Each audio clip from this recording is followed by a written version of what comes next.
물을 막아버렸네요. 예. 물을 막아버리고. 이금소가 여기 있어요. 20년이 지났지만 단번에 알아볼 수 있었다. 출입구만 바뀌었을 뿐 부대는 모든 것이 옛 모습 그대로였다. 민간인 신분으로 이 부대에 들어와 갇혀 있었던 이들. 그들은 이제 전과자가 되어 다시 돌아왔다. 전부 한데 이제 담만 인생을 송두리째 앗아갔던 삼천교육대의 악몽을 만난 곳이 바로 이곳이다. 비행 들어가고 밤새도록 군인들이 군가 부르고 그쪽엔 총 쏘고 하늘에 헬리콥터가 떠가고 촬영하고. 삼천교육대 최대 집단 소요 사태가 일어났던 27사단. 잊고 싶었지만 결코 잊을 수 없었다. 억울하게 끌려왔던 삼천교육대에서 또다시 겪어야 했던 처절한 사건. 그것이 아직도 그들을 괴롭히고 있었다. 나이 18살에 깡패를 무슨 깡패를 새끼야. 전부 너무해.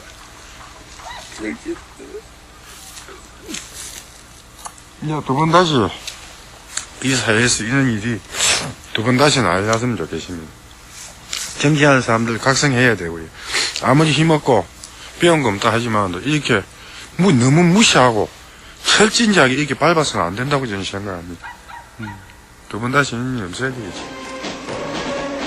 81년 10월 1일 국군의 날. 연병장에서는 군인들이 가족들과 체육대회를 하고 있었다.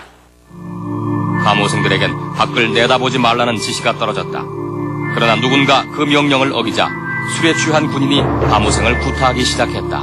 해방이 다 돼가니까 김씨가 술이 막 되고 동안 인사에 와. 봤습니다. 40대입니다. 개새끼야.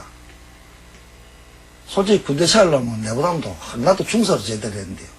신호를 시작하자마자 군부를 보니까 차라리 열중시가 때리는데 이건 말없다. 그러니까 애들이 안에서 웅성웅성 일났죠. 이제. 사건은 순식간에 집단 소요로 번졌다. 그동안 쌓였던 울분이 폭발한 것이다. 감호생들은 대대장과의 면담을 요구했다. 그러나 면담은 거부됐고 그 사이 군인들은 무장을 하고 진압을 준비하고 있었다. 시위가 계속되자 발포가 일어났다. 결국 감호생 우광천과 17살 남일홍이 총에 맞아 사망했다. 감호생이 총 맞았다 해야 돼요. 그래서 뛰내려왔어요. 뛰내려오니까 문이 좁으니까 저희들이 나가는 출구가 좁으니까 그 철조망 울로 매도로스를 이렇게 이제 올려가지고 거리 넘어오다가 요게 총 맞아 삐는 거예요. 그리고 또 한 명의 사망자가 발생했다. 그는 현역 하사관인 장시재 중사였다. 감호생들에게 평소 잘 대해주었던 장 중사가 막산에서 머리를 맞아 사망한 것이다. 그러나 군 측의 입장은 달랐다.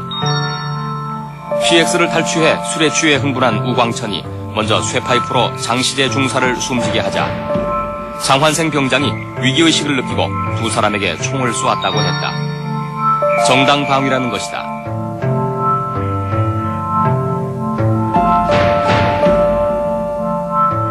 아닙니다. 그건 절대 아닙니다. 그 당시는요, 우리 감호생이 먼저 죽었고, 우리 감호생이 죽기 이전에 군인들은 전부 다 그 철조막 군 부대 막사 밖으로 다 나가버렸습니다. 그 있은 사람들은 제가 다 찾아다니는데요. 무전시에 세 사람을 제한 나머지는 전부 다 군부대 밖으로 다 나갔습니다. 군인들이 없었습니다. 다음 날 끝까지 집단행동을 했던 감호생 71명이 헌병대에 연행되고 25명의 감호생이 구속됐다. 그러나 장중사를 때려 숨지게 한 감호생은 밝혀지지 않았다. 총을 쏘았던 군인은 정당방위가 인정됐지만 감호생들에겐 변론의 기회조차 주어지지 않았다. 제 이름이 신동기호 소리도 못했어요. 부르면 대답만 하고 이래서고 헌병이 사람 하나에 2명씩 딱 장신 딱 해가지고 머리 총 딱 대고 이렇게 서명만 하면 딱 일어서면은 검사가 구형하고 오후에 판사가 무기, 사형, 15년 이런 식이죠. 위에서 오다가 떨어졌다 얘기입니다. 그 사람들은 군법에서 허용하는 최대의 행을 주라고. 주해명은 사회보호법 위반, 초소침범과 특수절도 등 그 어디에도 군인 살해에 대한 언급은 없었다. 그러나 이들에겐 엄청난 형량이 떨어졌다. 감호생 13명에게 무기징역에서 5년형이 구형됐다. 그렇게 그들은 감옥에서 최후의 삼천교육대생으로 살아가야 했다. 그동안 우리 사회의 저변에서 선량한 국민을 괴롭혀온 각종 독소를 뿌리뽑아 계엄보고 13호로 발표된 사회학 1소 특별조치. 전두환 신군부는 모든 준비를 마치고 있었다. 5월 31일 국보위를 설치하면서 국정 전반을 장악하고 정권 창출을 위한 사전 정지 작업을 해나간다. 국보위는 김종필, 이후락 등 구여권 핵심 인사들을 부정축제자로 몰아서 재산을 헌납하도록 했으며 장관급에서 하위직 공무원에 이르기까지 대대적인 숙정을 단행한다. 사회정화란 명목으로 진행된 삼천계획은 마지막 5호 불량배 소탕계획을 통해 일반 국민으로까지 그 대상이 확대된다. 사회정의 구현을 위한 불량배 소탕계획. 그것이 바로 삼천교육대인 것이다. 국보위가 기획하고 계엄사가 주관한 검거작업은 검찰과 경찰이 계엄군의 협조를 받아 전국에서 일사불란하게 진행됐다. D-Day를 정한 군경합동작전은 무차별 연행으로 이어졌다. 드답시 차가 그 계엄령 이게 들고 한 서너 놈이 그냥 총 들고 막 전부 차에 타라 이거요. 파출소에서 오락하는데 내려가 보래. 아무 죄 없으니까 얘기하면 나올 거래. 그래서 나도 또 아무 죄가 없으니까 내려가 봐. 죄 없으니까 뭐 우리는 아무 죄 없으니까 올 거 아니야 하면 그랬더니 아니 가더니 안 오는 거예요. 최우선 검거 대상은 폭력사범과 현행범들이었다. 그러나 문신이 있는 사람들이나 전과자들이 사회학이란 이름하에 주된 검거 대상에 포함되었다. 문신만 하면 다방한테서 다 손 들어갖고 손 내밀어서 문신만 그걸 끌고 가는 거야. 그리고 지나가다가 부신금 모여서 전과 있습니다. 끌고 가버려. 그냥 어떻게 살려? 그게 무슨 죄가 있어요? 이런 종이 하나에 이름이 나와 있어요. 아무개면 개똥이면 개똥이 무슨 뭐 이렇게 다 나와 있어갖고 그게 제가 보기에는 한 50명 되는 것 같더라고요. 명단이 의미하는 것은 무엇인가? 경찰에서는 이미 불량배 소탕 계획이 발표되기 한 달 전부터 물밑 작업에 착수했었다. 준비가 여기 땅 한다 그러니까 너희들 재료 수집해놔라. 그런 기한을 줘야지 갑자기 해라 그러면 다도망거리고 뭐 찾아. 그런 거 돼서 각서에서 준비가 됐을 거예요. 명령이 내려온 거는 그러니까 공무원 대비로 비밀로 해가지고 내려왔던 거죠. 그냥. 그러니까 일체 뭐 주민들이라든가 모르고 그 당시에 박세가 전과자명부가 있어요. 해병원. 그 전과자명부로 대상으로 해가지고 전과가 많거나 아무튼 그 주변에 있는 그 5번 불량배들 선별해가지고 그 작업을 했던 거죠. 당초 계엄사가 계획한 검거 인원은 2만 22명. 그러나 사전 준비된 리스트와 유흥가 등에서의 대대적인 집중 단속으로 2주 만에 무려 3만 명을 검거했다. 무리한 검거가 뒤따를 수밖에 없었다. 그래 내가 직접 내 옆에 이기철이라고 그 삼천포에 있었던 친구인데 아버지 보고 장갑 가는데 장갑 비용 안 보태준다고 투정 부리는 사람도 잡아왔더란 말입니다. 걔는 양민들을 잡아들여서 머리 숫자 세우기에 급급했다는 이야기죠. 일단 출두를 시켜야 되는데 거기서 그 교수소 안에서 그냥 형사 들어와가지고 수갑해가지고 바로 끌고 가는 거예요. 그리고 또 한 사람의 피해자 윤병열 씨. 얼마나 좋은 데인데 거기 가면 훌륭한 사람 돼서 온다고. 나는 지금 딸만 낳아서 그렇지. 아들이 있으면은 난 자청해서 그런 데 보낸다고 그래요 형사가. 그러니까 나도 그땐 별로 생각 안 했어요. 별로. 그때 소매치기인가 뭐 빽치기 했다고 쫓았다고 때리면서 그렇게 하던가요? 네, 겁주고 때리고 그래갖고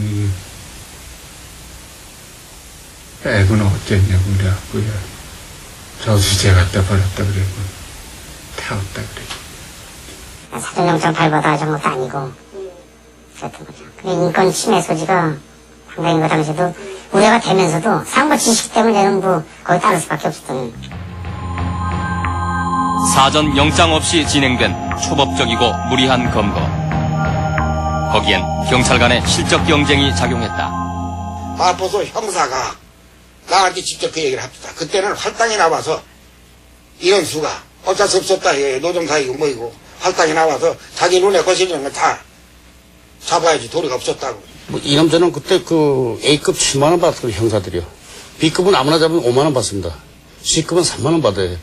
가령 청량리서에서 20명 잡았다고 그러면은 네네. 동대문서에는 10명 잡았다고 그러면은 그 저도 경찰서에서 이거 왜 청량리 30명인데 우리 10명이냐 해가지고 네. 시서인부터 가지고 서로들 그 많이 잡으려고 했었거든요. 뭐 청량리는 50명, 동대문 10명 이렇게 할당하는 건 아니니까. 아무튼 많을수록 좋았으니까 그 당시에는 조금 있으면 또 위에서도 또 질책이 또 있었고 그렇기 때문에 가업 좀 많이 그러니까 선량한 그 국민적 피해를 많이 봤던 거죠. 계엄사에 따르면 80만 명의 군경이 합동 검거에 동원됐다. 8월에서 12월까지 연행된 사람은 모두 6만 755명. 경찰서 유치장이 넘쳐났고 강당까지 찼다.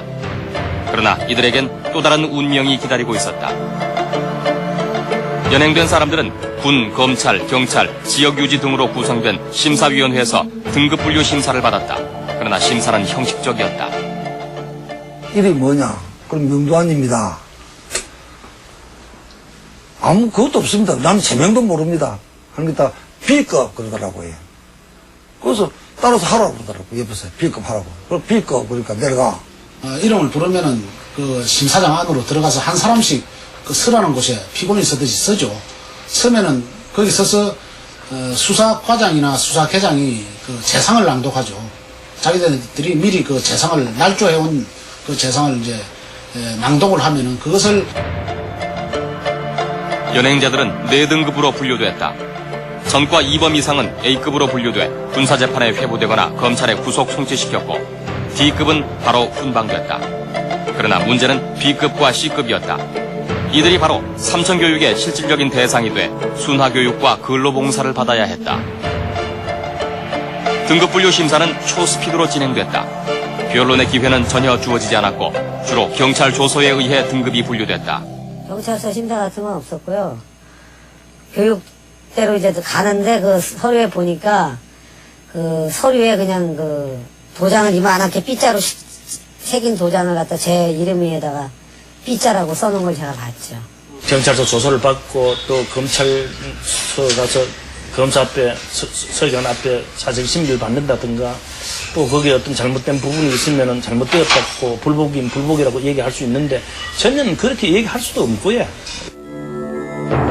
서류 심사만으로 등급이 부여된 많은 사람들은 자신의 등급도 모른 채 순화교육장으로 향해야만 했다. 경찰 조서에 의해 그들의 운명은 이미 결정돼 있었던 것이다. 또 어떤 그 대상이 있을 때 그래서 30개를 보내야 된다. 정말 악질적이고 뭐 그렇다고 할 때는 A급에 기준되는 그 용어를 사용했던 거죠. 범죄수법이 악랄하고 뭐 주민들하고 융화가 안 되는 거 뭐 그런 식으로 했던 거죠. 지침이 내려와 있을 거예요. 분류별로. 그 맞게끔 구성을 갖췄던 거죠. 기초 수립금 해가지고 군인한테 남겨주고, 그렇지 않으면 검사가 하는데, 뭐 형사들이 해준 거 가지고 본인한테 직접 신문해서 형사에 지금 만나 안 만나 확인하고 맞다 그러면 그냥 넘어가는 거 아니에요. 새 시대의 문을 열기 위해 구국의 횃불을 들고 혈연히 일어선 우리 군은 이것을 가만히 보고 있을 수만은 없었다. 등급 분류 심사에서 B, C 등급을 받은 사람들은 제주도를 포함한 전후방 25개 부대에 분산 수용돼 4주간의 순화교육을 받아야만 했다. 4만 명의 순화교육 대상자들. 그들을 기다리고 있는 것은 폭력이었다. 전부 총을 다 들었는데 개머리판으로 전부 다 막 진짜 우리가 본보기 케이스라 그러는 거지, 그죠? 막 개머리판으로 완전 막 죽도록 패는 거예요. 장교 한 사람이 나와가지고 너희들은 사람이 아니다. 인간 자체를 포기하라. 입소와 함께 기선을 제압하기 위한 공포 분위기가 조성됐다. 그리고 그것은 현실로 나타나기 시작했다. 이른바 시범 케이스를 두는 것이었다. 훈련 중에 그 한 사람을 지목을 해가지고 그리고 시범 케이스라고 그러죠. 해가지고 저도 그 사람 양쪽 손을 갖다 이렇게 그냥 밧줄로 묶어요. 수송 차량인데 수송 트럭이잖아요. 그냥 호로 씌워가지고 뒤에 거기다 이래 해가지고 처음에는 그 차가 돕니다.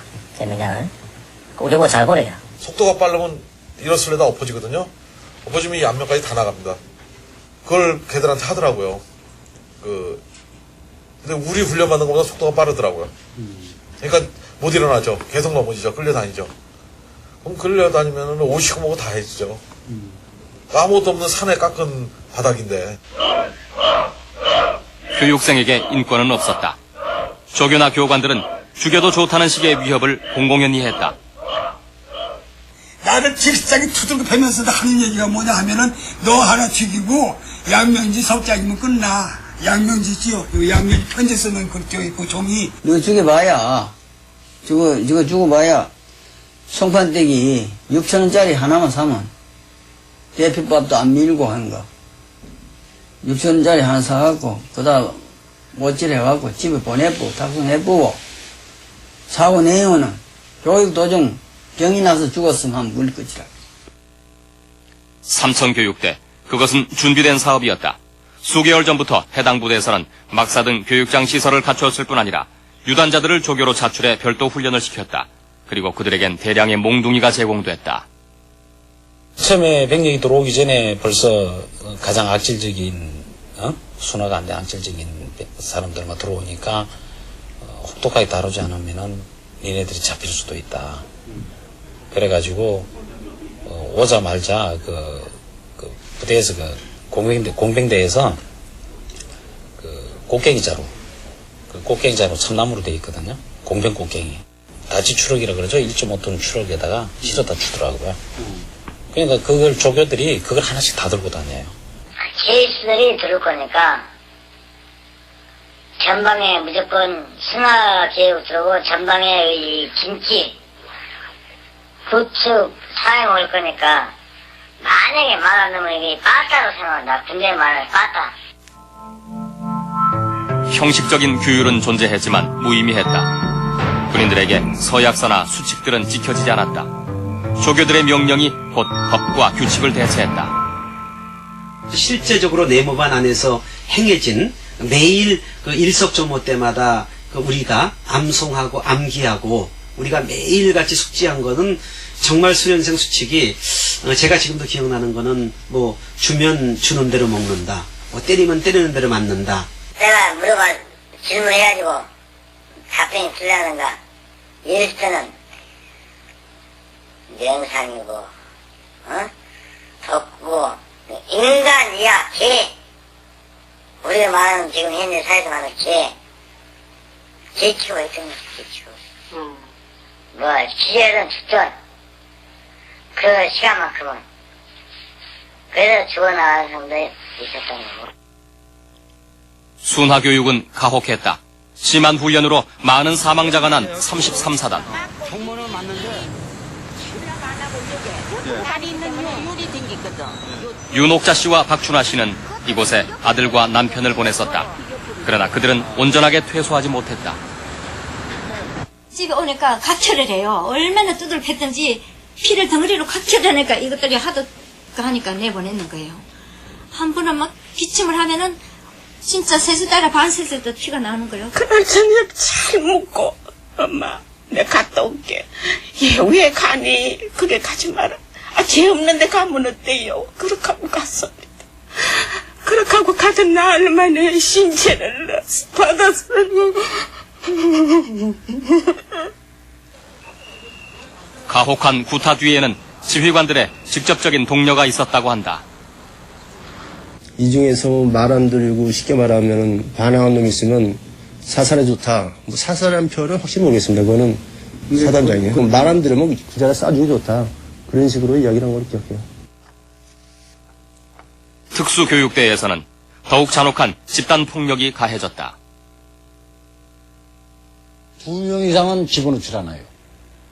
꼭 구타를 당해야 될 사람 한 사람, 조교들한테 5명 이런 식이 되더라고요. 더 이상 어디로 빠지고 도망갈 데가 없는 딱 쉽게 얘기하면 뭐 돼지우리다 이런 식으로 만들어 놓고 그 안에서 유단자들이 패니까 이건 뭐 막고 이러는 건 자기가 그냥 무식죽으로 한두 번 막는 거지 못 견뎌요, 그건. 88년 국회에 제출된 이 부대의 사망자 수는 4명. 이들은 공통적으로 입소 초기에 집중적으로 사망했다. 그러나 4명 모두 질병사인 것으로 공식 발표됐다. 확실한 건데 질병으로 사망은 안 하죠. 그렇게 그 어떤 곤봉으로 치고 뭐 맞고 이랬는데 이게 뭐 질병으로 죽지 않고 거의 타박이나 어떤 뭐 장파열이나 그런 식으로 어쩌면 뭐 뇌에 어떤 출혈이 있어서 죽겠죠, 그거는. 저가 실제로, 저는 사실 염을 실제는 안 했거든요. 염을 안 했지만은 보통 그 같은 내용만 들어오면 군인들이 보통 뭐 개인처럼 무슨 가정에 들어가도 아니고 같은 내용을 했으면서 이야기를 하는 거죠. 그런 거는 뭐 3초 정도도 알지 않겠습니까? 먹는 자리가 이 사람이 죽으니까 꼬매지더라고요. 그래가지고 그거를 그러니까 니들도 그러면 이렇게 맞아 죽으니까 봐라 그러고 화장실 옆에다가 거적대기 씌워놨어요. 샘플로. 그냥 거기다가 맞아 죽는 사람은 거기 갖다 놨다가 실어보내고. 100kg 채가지고서는 상자가 터져가지고서는 그 물이냐 왜 콩이 질질질 나오는 거 가지고서는 지금 여기 삼촌 교육대 들어와가지고 너무 잘 먹는다 이 말이야. 우리가 지금 먹고 있는 것이 중류급 이상의 그 음식을 갖다가 먹고 있다. 그래서 너무 잘 먹어가지고서 배 터져 죽었다고 이렇게 얘기하는데 내 눈에서 쌍물이 나더라니까요.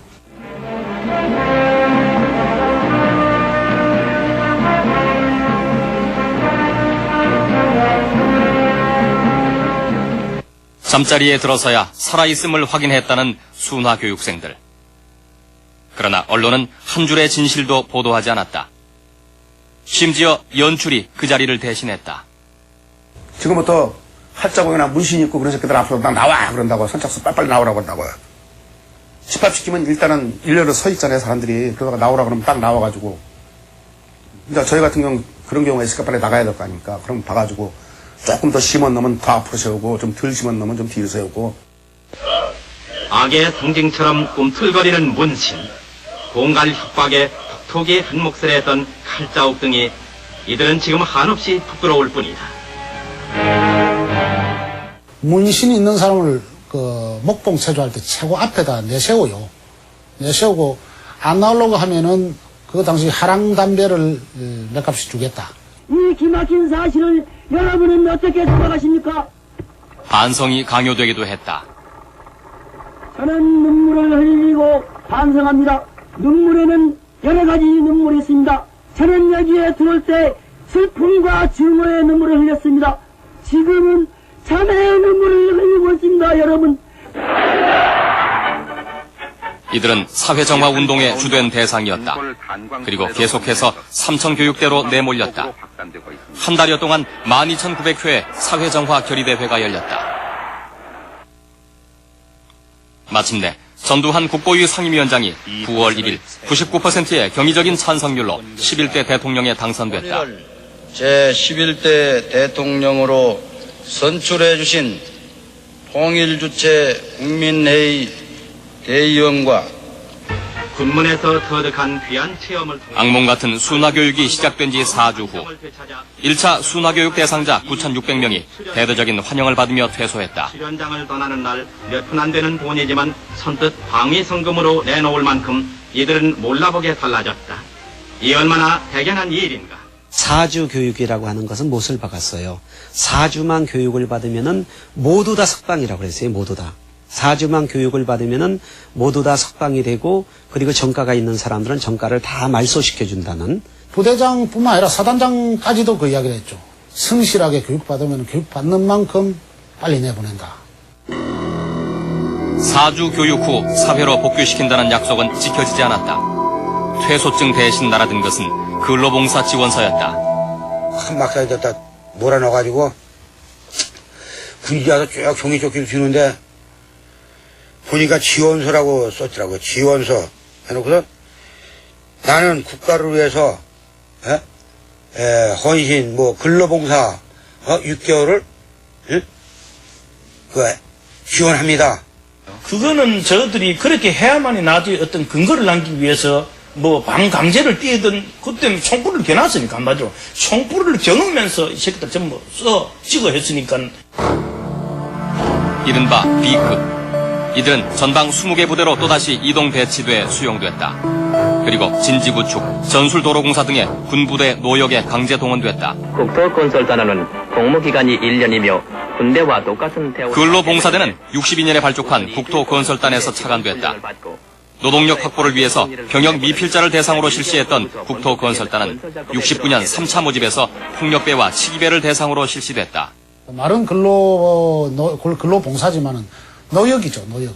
꽃갱이 메고, 산 메고, 그냥 군복 입고, 끌려가서 그냥 산 하나를 파라 그러면 산 하나를 팠고, 그리고 사격장 만들면 사격장 만들고, 내가 만든 사격장만 해도 아마 그 부대에 가서 만든 게 한 서너 개 정도 만들었습니다. 군인들도 그렇게 했어요. 너희들 때문에 강원도 지도가 다 바뀌었다 했거든요. 그 강원도 사이다큰 산은 안 타본 산이 없습니다.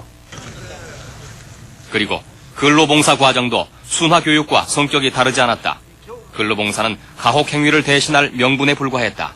그 근로봉사는 내내 이제 와서 예. 거죠? 그러니까 보도로 걸어오면은 작업 한 30분이나 1시간 하면 값이 가야 돼요. 꽃게이 삽 걸어오면 앞에 총 하면은 우리는 꽃게이 삽이 우리 무기니까요. 앞에 총 해가지고 굽어옵니다. 군인들의 작업이 근로봉사 대원들에게 부여됐다. 되는 것 같아. 저기서부터 굴려갖고 요 밑에 떨어지면은 그걸 모아가지고 그걸 두 사람씩 지고. 이를테면 복합적으로 올 때는 노동을 빙자한 강제 구공. 그것이 근로봉사였다. 현대판의 노예 아닙니까? 예? 이보 아우지 탕은 안 가봤지만 아우지 탕난도 그런 안 실 겁니다. 또 신발 다 벗겼으니까 갈 데를 비니까 우리 그냥 갈 데가 비는 게 아니라니까 고통 주기 위해서 하는 거요. 아니 그 갈 데 갔다 그 버리고 오는 거요. 근데 거기서 진짜 우리가 봉사냐 이 말이지. 그래 거기서 이걸 비면 이제 찔리잖아요. 팔에. 고통 거기다 추운 데다가. 그 사람이 가장 기본적인 게 밥 먹을 때 밥 못 먹고 잠잘 때 잠 못 자는 게 그 짐승 아니에요? 짐승만도 못한 거 아니에요? 그 사람들은 그걸 못했으니까요. 잠자시 잠 못 잤죠. 힘든 노동해야죠. 밥 제대로 못 먹어야죠. 그럼 뭐 이게 전쟁 포로죠 이게. 81년 1월까지 만여 명이 전방의 혹독한 환경에서 근로봉사를 해야 했다. 극심한 구타와 가혹행위는 계속됐다. 바늘 뜨지 한 시간 나가면 앉으면 찌파 호가 부릅니다. 안 나가면 막 죽는 거지 그는 안 나가면. 참나무 이 몽둥이 같은 거를 들고 오면은 낫으로 한 가지를 5cm 정도씩 남겨놓고 날카롭게 이 가지를 친단 말입니다. 그러면 날카로운 그 가지들이 뾰족뾰족한 가지들이 참나무 몽둥이에 붙어 있는 거예요. 그거를 들고서 알몸으로 기는 그 우리의 가슴이나 잔등이나 허벅지를 사정없이 조교들이 내리치는 거예요. 그러면은 이 꽁꽁 얼은 이 온몸은 그냥 이 장작이 뽀개지듯이 뽀개지는 거예요. 살이. 하여튼 죽으라면 죽으면 신용해야지. 안 하면 죽으면 뭐 무조건 패는데. 이게 뭐 내가 오지면 구두로 할 때 하겠는데 어떡하지? 이렇게 살라고. 하는데. 기본적인 인권마저 짓밟힌 채 강제 노역과 가혹행위에 시달려야 했던 사람들. 그들이 과연 우리가 알고 있듯 사회 깡패고 전과자고 악질 범죄자였을까? 전가 몇 범 이런 식으로 기억하는 거는 정확하게 기억이 나요. 전가 18범, 전가 17범. 그런데 앞에 전가라고만 했지 뭐 폭행 전가다 뭐 예를 들어서 무슨 전가다 이런 전가의 타이틀은 없었어요. 이렇게 많이 좀 이렇게 많이 부풀려져요. 많이 억울하다고 호소하는 사람들이 꽤 있었거든요. 나 억울하다. 전혀 재수같지 않았어요.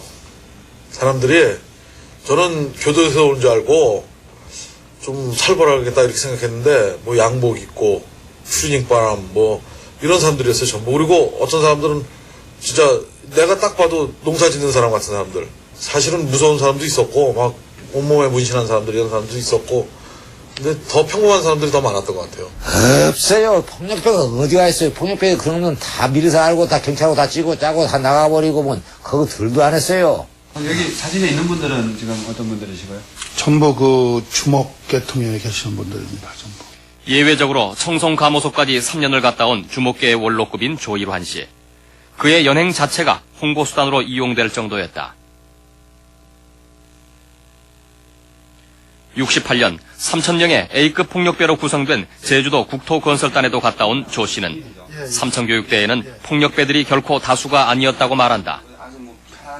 한 우리가 전체 한 10,000명을 놓고 볼 때 한 30% 왔을 거예요. 그 30% 중에 순화교육을 받고 나간 사람이 거의 한 70% 되고, 그러면은 뭐 그렇게 하고 마지막까지 청송까지 온 사람은 그래서 5%나 되려니 그러고 하여튼 전부 다 해서 한 50명이 안 됐어요. 검거 대상자였던 폭력배들이 가지 않았다면 대체 누가 갔던 것일까? 일용직 노동자들의 숙소였던 이곳에선 무려 70여 명이 단체로 강제 연행됐다. 공수부대 그 사람들이 한 몇십 명 와가지고 여기서 데려다 줬습니다. 데려다 줬고 여기서 완전히 포위가 되었어요, 양쪽으로. 그래가지고 여기 와가지고 일어나라고 무조건 잠자는 거 갖다가 일어나라고 강제로. 그래가지고 우리 다 일어났습니다. 그러니까 왜 그러십니까? 일어나면 무릎 다 끌어 여기서 여기 당시 이곳 2, 3층은 지객군, 막노동꾼, 행상, 엑스트라 등 어렵게 사는 서민들이 싸게 잠을 자던 숙소였다. 죽는 사람 쪽으로 앉고 죽는 사람 분리시켰다니까 양쪽에. 네, 그래가지고 이제 뒤로 나가더라고요. 근데 바깥에 보니까 차가요. 2대가 딱 돼 있더라고요. 그때는 그냥 막 강제로 실어버린 거죠. 그래서 이제 용산 경찰서로 끌려간 게 된 겁니다. 이 사람 백성현 씨의 형 농현 씨는 정신지체 장애인이었다. 그가 연행될 이유는 그 어디에도 없었다. 근데 그분은 그 몸도 바보야, 바보. 우리가 흔히 말하는 바보야. 나도 창피해서 같이 산다죠. 창피해서 멀리 나도 우리 형인데도 같이 붙어서 부모도 다 죽었는데도. 처음에는 몰랐죠, 훈련시킬 때. 근데 보니까 이제 그렇게 하니까 더 때린 것 같습니다. 빠따도 더 맞고 구두발도 더 많이 채우고 그렇게 한 것 같습니다. 시작도 없으면 안 되니까. 그 당시에는 그 선량한 진짜 시민들이 많이 좀 무관 시민들이 많이 검거가 됐던 거죠. 억울하다고 오시는 사람들 얼마나 좀 됐던 것 같습니까? 제가 보기에도 반 이상은 아마 좀 하도 들었죠. 질서가 정상 상태로 회복이 되었으므로 1981년 1월 24일 24시를 기해서 동비상계엄을 해제하기로. 계엄 해제. 계엄포고 13호에 의해 삼천교육대에 묶여있던 그들에겐 자유를 의미했다. 야, 이제 우리 나가는구나. 정말 마음 뜬 거야 이제. 안 너보네. 그래, 하루는 있으니까, 철저하게, 무장한 병사들이 쫙 포위를 하더만은, 의정부에서 검사 하나가 오고, 각 중대장이 하나 참여하고, 이래갖고, 감호형을 주더라고요. 감호형. 그것은 사회보호위원회 명의로 날아온 감호처분이었다. 청천벽력 같은 통보였다. 눈이 펄펄 내리고 있는데 나오라고 그래요. 나가니까 이름을 불러가지고 한 13무모 대기로 세우는 겁니다.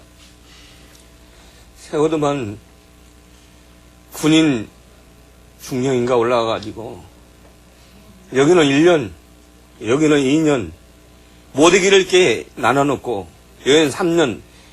무슨 놈의 인민군들 재판도 그런 재판이 없었을 거예요. 3주만 교육받고 나오라 그러는데 이 지긋지긋한 죽음 몇 번 죽을 고비도 넘겼는데 앞으로 1년을 살아야 한다니까 죽고 싶더라고요. 내가 총만 쏠 줄 알았으면 아마 그 총을 맞고 차라리. 재분류 심사를 거쳐 특급에서 다급으로 분류된 사람들은 1년에서 5년의 보호감호 처분을 받았다. 모두 7,578명이었다. 심사는 사회보호위원들에 의해 한 달여 만에 처리됐다. 당사자들은 처분에 대해서 어떤 소명기회도 갖지 못했다. 사회보호법 부칙 5조에 경과조치를 두어 삼천교육생들을 계속 구금할 수 있는 장치를 만들었다. 삼천교육대의 그 전면에 내세워진 소위 그 홍보용 사실 전과자라 할지라도 그런 사람들은 이미 자신들이 과거에 저지른 죄에 대해서는 이미 다 처벌을 통해서 죄값을 다 지불한 사람들이었어요. 그런데 다시 죄를 재범할 가능성이 있다는 이유로 인해서 그 당시에 정부는 정권의 어떤 탄생의 제물로서 이 가장 사회에서 힘없고 사회에서 자기 변호의 능력이 없는 가장 이 무능한 사람들을 이 선택을 한 거거든요. 순화교육과 근로봉사를 거쳐 다시 보호감옥까지 폭력과 강압과 기만이 이어졌다. 그러나 이들은 다시 청송감호소가 완공되기 전까지 근로봉사 부대에 계속 남아있어야 했다. 누적된 불만은 집단행동으로 터지기 시작했다.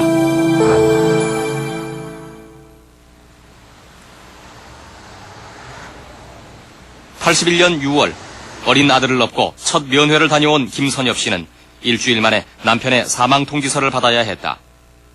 남편 전정배 씨가 군의 발포로 허벅지에 총상을 입고 사망한 것이다. 다리를 맞았는데 왜 죽어요? 다리를 맞았는데. 안 그래요? 우리가 상상해도 다리를 맞았는데 왜 죽었겠어요? 응? 이게 그 자리에서 피를 쏟아고 그대로 죽은 거지. 그러니까 맞아갖고 얼마나 아파서 못 견뎠겠어요. 얼마나 아파서 못 견디고 몸부림을 치다가 죽었겠어요. 그걸 한번 상상해보세요. 사건이 발생한 것은 삼천교육대로 인한 강제구금의 장기화로 불만이 쌓일 대로 쌓였던 때였다. 81년 6월 20일 그날 장교들이 감호생을 구타하자 집단 항의로 이어졌던 것이다. 10개가량 있었습니다. 의정부 지청 검사 불러달라고. 처음에 시작은 노인네 때문에 됐는데 이제 다들 억울한 마음이 드는 거 아니야. 그분들이 그 당시 내가 그랬던 요구 조건은 뭐냐면은 사단장과의 면담을 요청한다. 사회정화위원장과의 면담을 요청한다. 정식 재판을 받게 해달라. 이거 세 가지였거든요. 단순한 거거든요. 4시간의 사단장 면담 요청에도 군측이 불응하자 감호생들은 스크럼을 짜고 의정부로 가서 검사를 직접 만나겠다며 진출을 시도했다. 감호생의 대열이 뒤에서 밀리면서 저지선을 넘자 발포가 일어났다. 벌써 그쪽에서는 이제 마스크까지 다 쓰고 준비하고 있었던 상황이고 군인들이 그리고 그 내무반 그 지붕에다가 그 60인가 그거를 걸어놓은 상태였어요. 총을. 그러면서 이제 뭐 발포하겠다 하면서 겁을 주더라고요. 근데 저희 같은 경우는 설마 아니 니들이 쏘겠냐. 처음엔 공포탄이야. 공포탄인데 처음에 따다닥 하는데 와 총 맞았다 그러더라고 어떤 놈이. 그러니까 그 소리에 혼비백산 날 거야 사람들이. 지금 여기가 지금 그때 맞은 총탄 많은 사람들이 총에 맞았다. 김 씨는 군인들이 총을 쏘기 시작하자 막사 안으로 피하다가 입구에서 총을 맞고 쓰러졌다. 그러나 군 측은 땅을 향해 위협사격을 했을 뿐 감호생들을 향해서 총을 쏘지 않았다고 주장했다. 그때 사용한 총알은 모두 40발뿐이었고 감호생들이 도망간 막사를 향해서도 총을 쏜 사실이 없다고 말했다.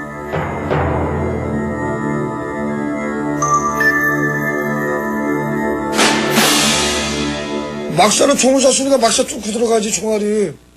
봐봐요. 참. 이게 막사잖아요. 그럼 여기서 총을 쏘면 뚫고 나갈 거 아니야. 그 장면인데 뭐 그럼 우리 죽으라고 쏜 거지 그러면. 사람들이 총에 맞으니까 그 기관포에 맞고 그러니까 사람들이 맞으니까 비명도 못 지르고 막 그냥 거꾸로지고 그러더라고. 그래서 나는 너무나 무서워가지고 땅바닥을 기어가지고 내무반 안에 들었는데 내무반에다가 막 총을 쏘더라고요. 계속. 기관단총 M60이 그 텐트 지붕을 쏴가지고 텐트 그 지붕이 뻥 뚫렸다고 하더라고요. 총알에 날렸다고. 그러나 공식 사망자 1명 이외에 추가 사망자가 있다는 증언이 취재 과정에서 나왔다. 내무반 안에 있다가 실탄이 막사를 이렇게 뚫고 들어와서 그냥 아직 여기를 간통을 해버렸어. 가슴을요? 네. 왼쪽 가슴을요? 네. 가슴을 해가지고 이 뒤로 피가 덩어리가 무대기 피가 계속 팍팍 쏟아졌어. 내가 전정배가 죽었고 우리 거기서만 거기 막사에서만 돈이 죽었어요. 철조망으로 도망가다가 총 쏘니까 겁나가지고 도망가다가 철조망을 넘으려고 하는데 기관총을 위에서 뭐 캐리어바 50인가 그때 있었거든요. 그걸로 맞아가지고 두동강 났다고 그러더라고요. 당시 시점에서 한 뭐 8명 죽었다고 하더라고요. 8명 죽었다고. 몇 명이요? 4명 내지 5명 죽었다고 하더라고요. 이렇게 군인들 사이에 그런 얘기가 예. 아니, 우리가 사건 다음 날 감호생들은 사단 내 단위 부대로 분산돼 흩어졌다. 총상자들은 오히려 주동자로 몰려 실형을 받았다. 그러면서 사건은 묻혔다.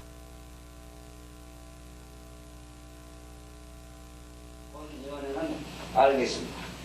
베일에 가려져 있던 삼청교육대의 피해 내용이 처음 세상에 드러나기 시작한 것은 88년 국회 청문회에서였다. 50명의 사망자에 대한 의혹은 대부분 사망자 수와 사망 원인에 모아졌다. 국방부가 발표한 공식 사망자는 54명. 이 가운데 질병사가 36명으로 가장 많다. 그 이유는 무엇일까? 아들을 삼청교육대에 보낸 지 3일 만에 주검으로 맞아야 했던 윤옥자 씨. 모든 자료들을 아들처럼 고이 간직하고 있었다. 병 한 번도 안 알았습니다. 건장했던 아들은 대체 어떻게 죽었던 것일까? 멍이 드는데 죽으면은 이 멍이 퍼런 게 아니고 새카맣더라고요. 온몸이 새카맣더라고요. 예? 배를 갈라놓은 상태에서도 내가 봤을 때 온몸이 새카맣더라고요. 군에서 발급한 사망진단서에 의하면 신동훈 씨의 사망 원인은 병사였다. 그러나 시신을 확인하러 갔던 형은 군의관으로부터 아주 중요한 사실을 전해들었다. 이거는 타박상이다. 맞아서 죽었다. 그래서 내가 왜 보호자 없이 부검을 했느냐. 내 입장을 충분히 이해해줘야지. 다른 얘기 없었어요. 사진은 다른 것들은 다른 얘기들은 예. 헌병대 조사에서도 신동훈의 동료들은 그가 집단 구타 당했다고 증언했다. 밤 12시에 조교 5명이 오더니 자전거를 뒤집어 씌워갖고 그냥 끌고 나가서 그 도라무통 있잖아요. 옛날에 그 기름통 도라무통 거기다 물을 받아놓은 상태였던 모양이에요. 거기다 그냥 집어넣었던 모양이에요. 그러고 끄집어내고 몽둥이로 패갖고 결과는 질병사라고 쓸 수밖에 없었고 그렇다고 군의관이 처신 있게 아닙니다. 나는 이렇게 못합니다. 왜 사람이 맞아 죽었는데 질병사입니까? 하고 군대에서는 그건 통하지 않나요? 군대란 특수적인 조직에서는 그게 통하지가 않는 거예요. 질병사로 발표한 36명은 과연 질병사인가? 이 가운데 구타사는 없을까? 질병으로 죽었다고. 우리가 무조건 질병이죠. 죽으면은 질병으로 죽었다고 이렇게 보고를 하십니까? 질병으로, 노화로, 훈련 중, 사망. 내가 우리 교육생 중에서 한 명을 구타를 해가 죽였는데 그걸 갖다 보고를 했다 하네요. 예? 그럼 내가 구타를 해가 죽였다 해가 보고를 하는 게 없다는 이야기라. 그런 감을 잡고 있는데 예를 들어서 내가 그거 보고 흐름을 보고 저거 뭐 팔 하나 빠지는 건 뭐 대수롭지 않지. 이렇게 생각하면 간이 부을 수밖에 없잖아요. 조교 자체도. 사망 원인이 변질되고 사망에 대한 은폐가 있었다면 정부의 공식 사망자 수 54명은 설득력이 떨어진다. 추가 사망자가 밝혀지고 질병 사망자의 의혹이 제기되면서 묻혀진 의혹이 밝혀지기도 했다. 인근실시 부분도 제가 공식 석상에 국회에 나가가지고 이야기 함으로 해가지고 폭로함으로 해가지고 그것이 보태진 숫자지. 실제 여기 안에 질병으로 죽은 사람도 있을 것이란 말입니다. 질병으로 죽은 사람 외에 정말 사고사 당한 사람들, 죽은 사람들, 구타당해 죽은 사람들은 의도적으로 이게 포함을 안 시켰다고 봐야 됩니다. 사망자 수와 처리에 대한 한 삼청교육대 조교의 증언은 충격적이었다. 1개 연대에서 11명. 11명이요? 네. 근데 그래서 내가 제대로 하니까 아무것도 없더라고요. 죽은 사람이 아무것도 없더라고요. 이렇게 실제로 11명이 죽었는데도 죽은 그 어떤 기록이나 어떤 그런. 왜 아무것도 없더라고요. 내가 제대로 나서는. 그 사람이 다 어떻게 된 겁니까? 맞아보니까 전부 다 탈염병으로 다. 그 사람들 교육생이 죽었을 때는 사고체나 탈염병을 보호해보니까. 탈염병으로요? 예, 나부터도 탈염병을, 내가 죽였어도 탈염병으로 보호해보니까. 대부분의 사망자는 자체 처리됐다고 했다. 정부에서 돈이면서 하나 시켜요, 저희들한테. 그러면은 그 매장을 한다는 얘기네요. 그러니까 그런 거 없는 거 아닙니까? 안 매장을 한다는 말씀인가요? 그런 것이 맞단 말이죠. 일단 하라는 근거가 남는 거 아닙니까? 근거를 안 남겼으니까 그렇게 하시면 근거 안 됩니다. 자체적으로 그냥 좀 매장을 하든지 어떤 식으로 처리했다는 그런 말씀. 아니 그 자체에도 다 처리했죠. 그리고 사망자 가운데는 노숙자 같은 무연고자가 많다고 했다. 근데 아무 죄 없이 들 놈들은 다 말할 거 아닙니까? 노숙자들이나 아니면 술 먹고 그냥 삐쩍삐쩍 하다가 그냥 파치 앞에서 걸려 들어오는데 그냥 그 부자는 놈들 그 사람들이 부자는 사람들 없어지면 왜 그 사람들이 없어지는 거야? 반말을 하니까요. 그렇죠. 당연히. 88년 국정감사에서 정부는 상당수 삼청교육 관계 서류를 보존기한이 지나 폐기했다고 답변했다. 게다가 삼청교육대 입소자 수는 있지만 퇴소자에 대한 기록은 없다. 광주 민주화운동 또 1980년 공직자 해직과 삼천 교육대 사건, 인권 침해 사례 등 지난 시대의 잘못된 공권력의 행사로 억울하게 피해 입은 분들에게 보상과 함께 명예회복이 되도록 하겠습니다. 정부는 피해자 신고 접수센터를 설치하고 접수에 나섰다. 이에 따라 신고한 사람은 모두 3,221명. 54명의 사망자 이외에 397명의 후유증 사망자, 그리고 2,800명의 장애 상해자가 접수됐다. 엄청난 피해 내용이었다. 그러나 이후 정부는 이들에게 아무런 대답을 해주지 않았다. 이야기를 하다 보니까 피눈물이 나요.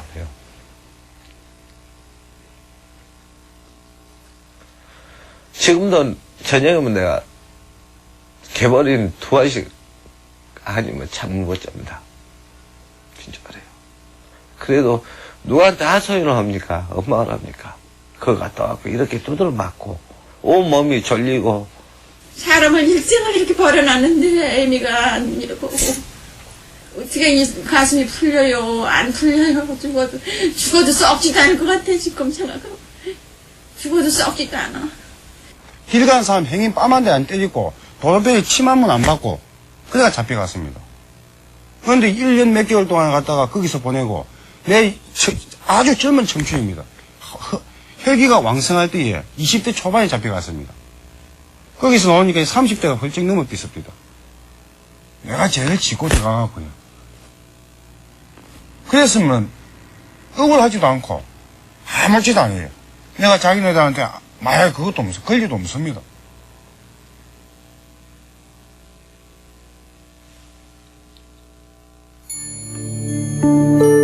사회의 무관심 속에서 피해자들은 외롭게 싸워왔다. 명예회복과 진상규명을 위해 빚을 얻어가며 91년부터 소송을 시작했다. 그러나 언제나 결과는 기각이었다. 손해배상 청구 소송의 시효가 지났다는 이유였다. 국회의 특별법 제정 약속 역시 번번이 공수표로 끝나고 말았다. 회기내 처리가 안 돼 늘 자동 폐기됐다. 문민정부, 국민의 정부가 들어서서도 상황은 달라진 것이 없었다. 그러던 중 작년 7월 비로소 작은 승리를 받아냈다. 20년 만에 얻은 유일한 법적 성과였다. 그것은 노태우 대통령의 배상 약속 불이행에 대한 위로금 지급 결정이었다. 네 몸은 내가 더 죽는데 말어. 네 몸은 나를 더 죽는데 말어. 창호 씨는 정신병원만도 수없이 옮겨 다녔다. 가출을 밥 먹듯이 하고 아무 곳이나 갇혀 들어오기 일쑤였다. 그리고 이번엔 자청에서 병원으로 들어왔다. 옷걸이 그거를 가져와서 총이라고 들고 선풍기를 때려주고 선풍기가 막 대가리가 부서진 짓. 그 와그를 거의 훈련식이다 하는 게라. 그런 짓을 하고 내 잡으러 왔다 그만. 내 안에 잘못한 거 없습니다. 내 잘못한 거 없습니다. 맨날 그런 소리만 하지. 1980년 여름 해수욕장에서 수영복 차림으로 연행됐던 창호 씨. 삼천교육대 1년을 다녀온 직후부터 정신분열 증세를 보이기 시작했다. 그것이 어머니에겐 한이 되어 쌓였다. 1980년 전두환 정권에 의해 실시된 삼천교육대의 희생자들. 지난 22년은 이들에게 기만과 침묵의 세월이었다.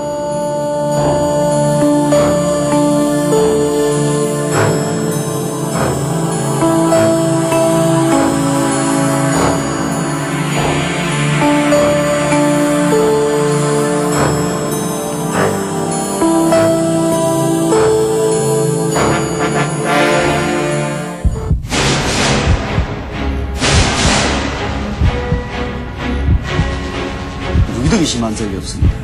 김일성은 단 사람이라는 게. 김일성 무대가 바로 이 지역에서 매복으로 있다가 옛날 그것은 유격대라고 비적이라 했다고. 선선에서 그래도 피를 흘리면서 싸운 사람. 이것이 진짜인지 가짜인지